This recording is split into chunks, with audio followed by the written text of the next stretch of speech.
Video کو like کر کے آگے شیئر ضرور کر دینا۔ میں یہ چاہتا ہوں کہ سرکار غریب نواز رضی اللہ تعالیٰ عنہ نے جو دعوت و تبلیغ کا فریضہ انجام دیا اور 90 لاکھ کافروں کو ایمان کی دولت عطا کی، اس سلسلے میں تھوڑا سا ہم غور کریں۔ اسی مناسبت سے قرآن شریف کی بڑی مشہور آیہ کریمہ کی تلاوت کی ہے۔ میرا اللہ ارشاد فرماتا ہے وَمَا خَلَقْتُ الْجِنَّ وَالْإِنسَ إِلَّا لِيَعْبُدُونَ، کہ ہم نے نہیں پیدا کیا جن و انس کو مگر صرف اور صرف ہماری عبادت کے لیے۔ میرے پیارے آقا صلی اللہ تعالیٰ علیہ وسلم کے پیارے دیوانوں، اس کی تفسیر میں مفسرین نے فرمایا اِلَّا لِيَعْبُدُونَ اِلَّا لِيَعْرِفُونَ، کہ ہم نے اپنے بندوں کو عبادت کے لیے پیدا کیا تاکہ ان کو ہماری معرفت اور پہچان نصیب ہو جائے۔ ایک سوال پیدا ہوتا ہے، جب قرآن شریف کی یہ آیت کہہ رہی ہے وَإِن مِّن شَيْءٍ إِلَّا يُسَبِّحُ بِحَمْدِهِ، کہ کائنات کی ہر شے اللہ کا ذکر کر رہی ہے، بہت توجہ سے سننے کی بات ہے، بہت غور کرنے کی بات ہے۔ میرے پیارے آقا صلی اللہ تعالیٰ علیہ وسلم کے پیارے دیوانوں،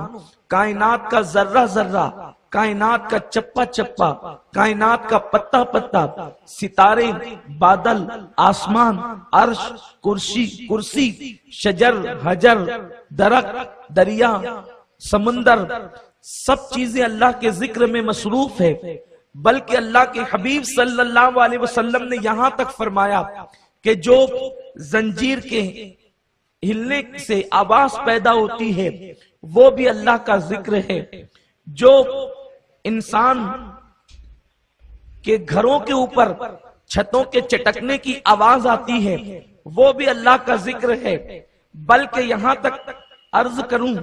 اور بڑی ذمہ داری سے عرض کروں، جو بھی آواز نکلتی ہے وہ اللہ کا ذکر ہے، یعنی آواز آپ یوں سنیں یا یوں سنیں وہ اللہ کا ذکر ہے۔ ایک ایک ذرہ ذرہ کائنات کا اللہ کے ذکر میں مصروف ہے۔ لوگ فرشتوں کی بات کرتے ہیں، فرشتے تو اللہ کی عبادت میں مصروف ہی ہیں، فرشتے تو اللہ کے ذکر میں مصروف ہی ہیں،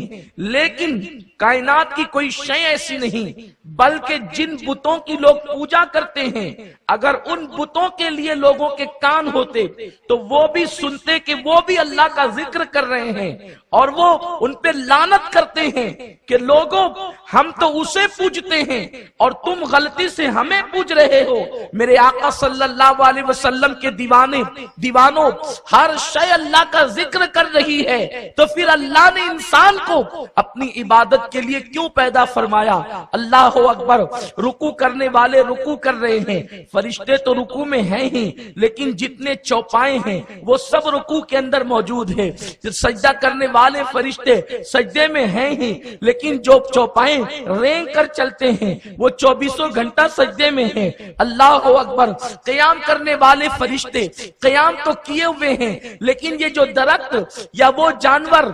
جو آپ کو اللہ اکبر پورے قد سے کھڑے ہوئے نظر آتے ہیں وہ سب حالت قیام میں ہیں، پیدائش سے لے کر کے موت تک کے۔ پھر اللہ رب العزت کو آخر کس عبادت کی ضرورت تھی؟ اس لیے کہ وہ تو عبادتوں سے ضرورتوں سے پاک ہے، اسے کسی کی ضرورت نہیں۔ پھر اس نے کیوں کہا کہ ہم نے انسان اور جن کو اپنی عبادت کے لیے پیدا کیا؟ کیا اس کی عبادت نہ ہو رہی تھی؟ نکلتا ہوا سورج اس کی عبادت کر رہا ہے، ڈوبتا ہوا سورج اس کی عبادت کر رہا ہے، کھلتی ہوئی کلیاں اس کی عبادت کر رہی ہے، شفق کا جمال اس کی عبادت کر رہا ہے، افق کی سرخی اس کی عبادت کر رہی ہے، ستاروں کی انجمن اس کی عبادت کر رہی ہے، چوپائے اس کی عبادت میں مصروف ہے، فرشتے اس کی عبادت میں مصروف ہے، حتیٰ کہ زنجیریں اس کی عبادت میں مصروف ہے، چھٹکتے ہوئے چھت اس کی عبادت میں مصروف ہے، کائنات کا ذرہ ذرہ اس کی عبادت میں مصروف ہے۔ پھر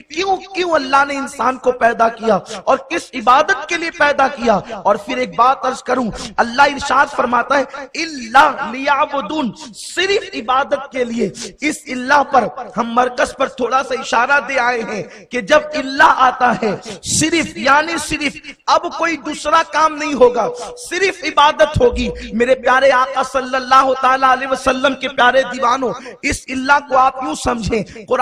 قرآن مقدس نے کہا اِلَّا لِيَعْبُدُونَ، صرف عبادت کے لیے، یعنی آپ دوسرا کام کریں تو مجرم ہو جائیں، آپ دوسرا کام کریں تو گنہگار ہو جائیں، آپ دوسرا کام کریں تو پاپی ہو جائیں، کیونکہ قرآن کہہ رہا ہے اِلَّا لِيَعْبُدُونَ، ہم نے صرف عبادت کے لیے پیدا کیا۔ آپ اس اللہ کو یوں سمجھ سکتے ہیں لا الہ الا اللہ، اللہ کے سوا کوئی معبود نہیں ہے، یعنی صرف اللہ معبود ہے، اللہ کے سوا ایک ذرے کے برابر بھی اور ایک لمحے کے لیے بھی آپ نے کسی کو معبود مانا تو آپ مجرم ہو جائیں گے۔ تو پھر اللہ رب العزت فرما رہا ہے اِلَّا لِيَعْبُدُونَ، انسان صرف عبادت کے لیے ہے۔ گویا کہ سونا اب پاپ ہو گیا ہے، توجہ فرمائیں، سونا پاپ ہو گیا ہے، بیٹھنا پاپ ہو گیا ہے، کھڑے رہنا پاپ ہو گیا ہے، اللہ اکبر گفتگو کرنا پاپ ہو گیا ہے، اللہ اکبر کسی کی شادی میں جانا پاپ ہو گیا ہے، شادی کرنا پاپ ہو گیا ہے۔ یہی تو آپ مطلب لیں گے،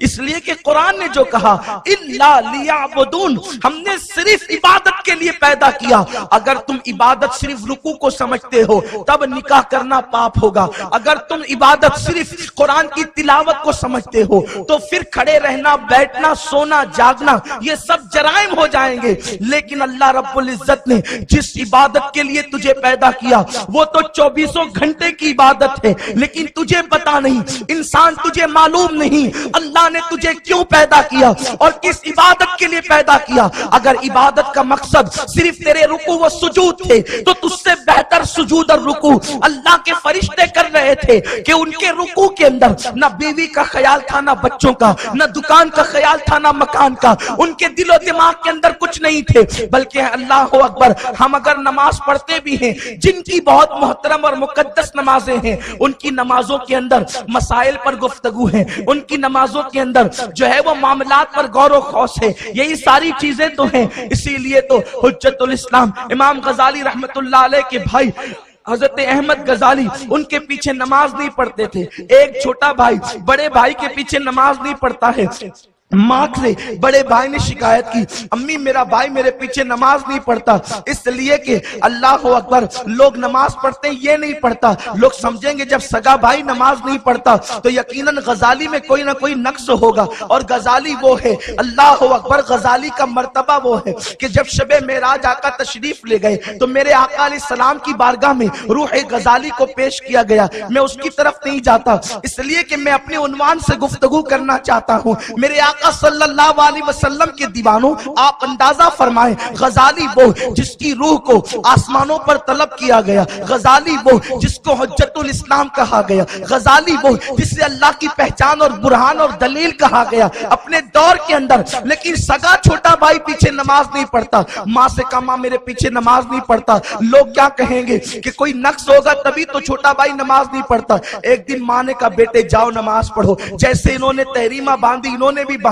پیچھے کھڑے ہو گئے، جیسے نماز شروع ہوئی اور جب نماز شروع ہوئی تو سورہ طلاق کی تلاوت انہوں نے شروع کر دی، اور اللہ اکبر جب اس میں طلاق کی گفتگو آئی تو طلاق کے معاملات میں جناب غزالی الجھ گئے، اس کے بعد انہوں نے نماز توڑی اور نکل گئے۔ جب گھر گئے اب ماں کو نماز پڑھنے کے بعد امام غزالی کہتے امی پہلے تو آتا نہیں تھا، آج آ کر نماز کے درمیان توڑ کر چلا گیا، کہا امی میں اس کے پیچھے کیسے نماز پڑھوں، اس کے پیچھے نماز کیسے پڑھوں، اس لیے کہ یہ تو طلاق کی آیتوں کی تلاوت کرتا ہے اور طلاق کے اندر الجھ جاتا ہے، طلاق کے مسائل میں غور کرنے لگتا ہے، یعنی یہ نماز میں مسائل طلاق میں غور کر رہا تھا۔ تو کہا امی نے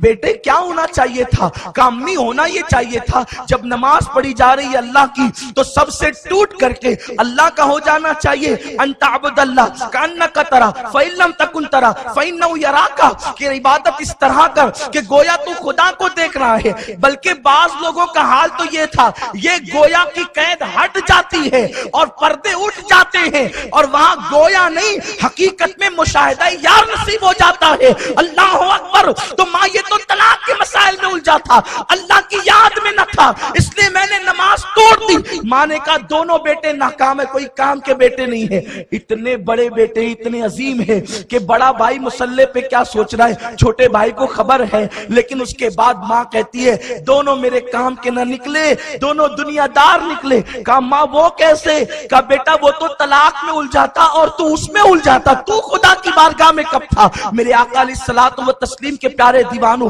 آپ غور فرمائیں، اللہ اکبر، وہ طلاق کے مسائل میں الجھ جائیں تو احمد غزالی ان پہ اعتراض کرتے ہیں ہماری عبادتیں تو دنیا کے اندر ڈوبی ہوئی ہے، کارخانوں کا حساب نماز میں ہو رہا ہے، کہاں رشتہ لے جانا ہے نماز میں، لڈو پہنچانے کہاں جانا ہے نماز میں، کل کیا کرنا ہے نماز میں، پوتے کو اسکول لے جانا ہے نماز میں، ساری چیزیں نماز میں ہوتی ہے۔ ہاں دوسرے کاموں میں نماز کی یاد نہیں آتی، لیکن سارے کاموں کی یاد نماز میں آتی ہے۔ پھر الا لیعبدون کیوں کہا گیا؟ الا لیعبدون کا مطلب کیا تھا؟ فرشتوں کے رکوع تیرے رکوع سے بہتر، فرشتوں کے سجود تیرے سجود سے بہتر، فرشتوں کے قیام تیرے قیام سے بہتر، بلکہ عرض کروں جو چوپائیں اس وقت رکوع کے اندر موجود ہیں وہ تمہارے رکوع سے بہتر رکوع کر رہے ہیں۔ ویڈیو اگر اچھا لگا ہو تو لائک کر کے آگے شیئر ضرور کر دینا۔